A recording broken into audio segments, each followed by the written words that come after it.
Hey guys, welcome back to the channel. Today, I'm gonna show you how to fix minimum order of 10 pounds on Temu. So guys, before we begin, you can click on my link in the description below to get a $100 coupon bundle, or just simply use my code to get a 30% discount on Temu. So now, with that said, once you are on Temu, just simply tap on your U icon in the middle down below.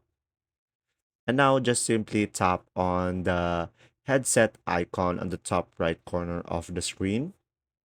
And now from here at the very bottom, you should be able to see here contact us. So just simply tap on that. And from here, guys, just simply type it over here. Remove minimum purchase limit.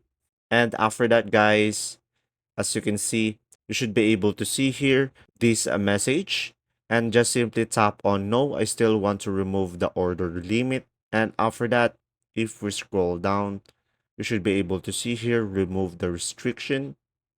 And from there, guys, you'll be able to remove the restriction, and you'll be able to fix the minimum 10 pounds on Temu. And there you go. If this video was helpful, please like and subscribe, and thanks for watching. See ya.